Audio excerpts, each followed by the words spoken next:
Sander, you and Sabato won the episode 3 assignment on Making the Cut, where the designers had to collaborate with each other. Now, designing is such a personal, individual thing. So were you nervous about especially pairing your very avant-garde style with Sabato's very different aesthetic? I think it's always, in the beginning, it's always a little bit like, oh my God, how is this going to work? How is this going to work? But then finally, when we kind of, we sat together, we're like, okay, what do we want? Timeless elegance. And we kind of, figured out where we wanted to go. I think we were very complementary towards each other's skills and also design's aesthetics. And is designing, collaborating with other designers, is that something that you had experience with in the past, or was this completely just a new experience? I have collaborated with people who did like the hats for me, like headpieces and stuff, or shoes. I don't really think that I have really done full collections together with people like I did now with Sabato, but it was definitely, I think, and the judges agree, a successful first time. So maybe in the future. And the two of you had such a good rapport, even though like you were, the oldest and the youngest designers in the competition. You two very much seemed to mesh very early on. What was that like? How much time did it take to develop that, or did you hit it off perfectly right away? Well, I think we already also had like two episodes before that where we kind of, you get to know each other, you talk, and he started calling me B. It's like, what is up with this crazy man, And, I love crazy people because, I'm one of them. Well, crazy in a good way. And I think we already have kind of a good companionship, and I think it started as a great companionship before the collaboration, and it ended in a friendship. I was very proud to stand next to him with what we made, and yeah, I think it ended in a friendship. It still is a friendship. And there were a couple of bumps in the road with the tech pack and some of the sewing not getting done overnight, and the fact that you did have more sewing experience than he did. Did that ever worry you along the way? You seem to very much keep your cool throughout the whole thing in ways that some designers get a little bit more frazzled. Yeah, I think also what I remembered myself for is A, the tag pack. I could have made that mistake easily. Like I also wasn't aware of it. And B, we kind of already from the beginning, we kind of knew what each other's strengths were and what each other, we're not as great at. So I think we kind of divided the work quite fairly in the beginning. He did the cutting and the patterns. When the cutting was done, I could sew, he could iron, do all the hand sewing. And he also, took the time to really aesthetically, put everything together and kind of, make sure that everything really, as a whole, as it came together, and I think kind of we balanced off each other, and think as any good old married couple, we fight. We fight, but we make it work, And in general, you're I think you're probably the most imaginative and unique designer in that cast. Just thinking about your haute couture design, that incredibly elaborate, dramatic design. Like, where did that aesthetic come from? Where did that sort of sense of imagination, inspiration come from?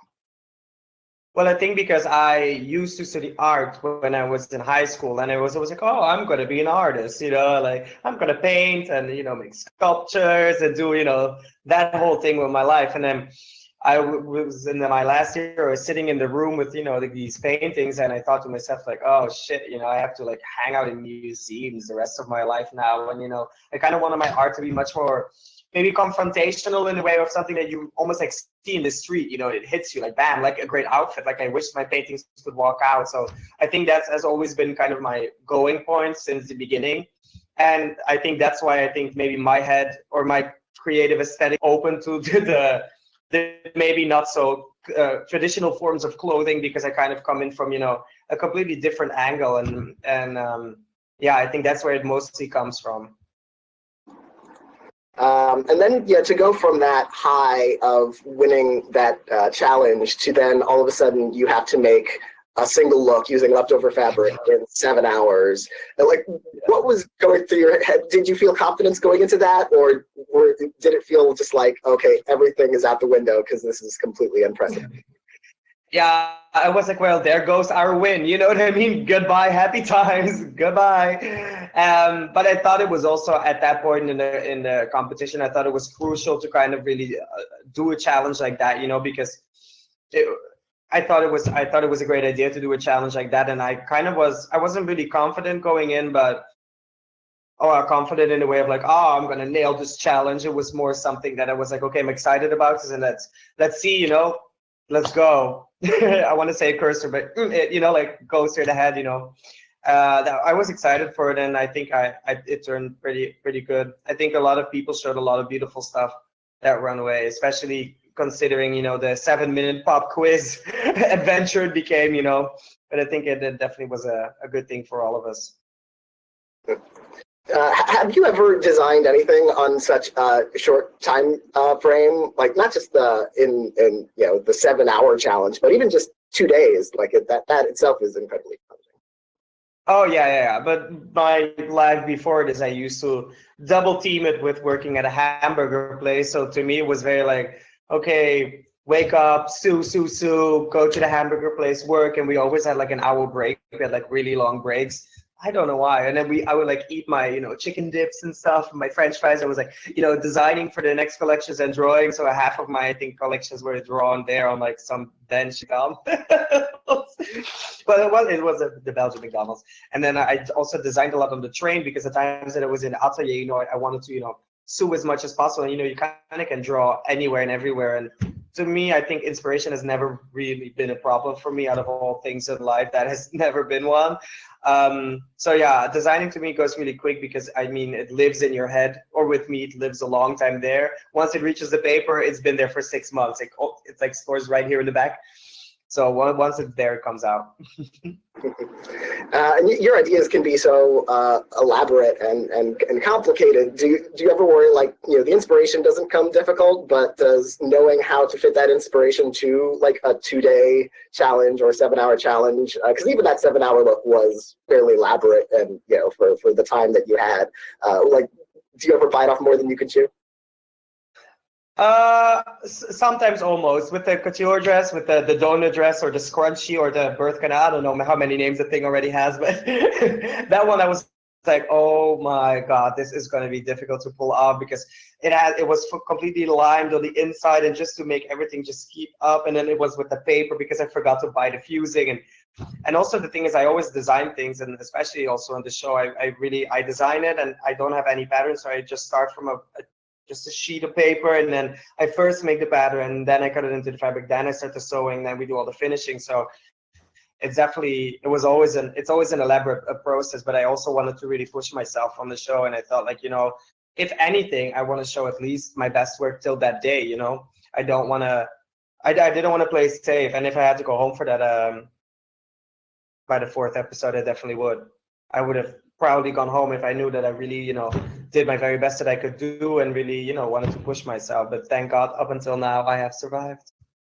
And being surrounded by you know, all these designers, not just Sabato, who you worked with, but you know, this entire international group. Did that inspire you? Has that influenced your style and your aesthetic going forward? Just getting all these other different artistic styles around you. Well, yeah, I think it's definitely super interesting also about the show how they chose 12 completely different aesthetics. You know, okay, there are some that maybe flow a little bit more to one side, and the other flow a little bit more to the other side, but in general, everybody has a very clear own aesthetic. You know, and the show really let that aesthetic grow. You know, it's not like let's all make one white dress and then we'll choose who made the prettiest white dress. So it's very much going into, you know, this kind of idea of like, who are you, and give a snapshot of your brand, really develop that which you have into something more amazing. So I think not only, you know, the amazing locations they off to, but also, you know, being surrounded by so many other people as the designers, and also that, you know, their stories and their backgrounds and the way that they create clothing. Like, for example, Renate, the way that she does her draping, I was always looking at it, was like, how does she fit this into a pattern? Like, it's so complicated. Like, and I'm pretty okay with patterning, and I was always staring at her. And then she showed me, she was like, oh no, I just do it like this and like this. And I was like, oh god damn, like things I would have never, you know, kind of thought of, you know. And it's kind of this, you always learn from each other. I think as long as you're open to it, but I think we had a pretty willing to learn cast, you know, and I think that's also why the collaboration with me and Sabato was very successful, because we were both very open to learn from each other. Well, congratulations on winning that collaboration challenge, and we're looking forward to seeing where the rest of the season takes you and everyone else. Thank you very much for joining me. Thank you so much.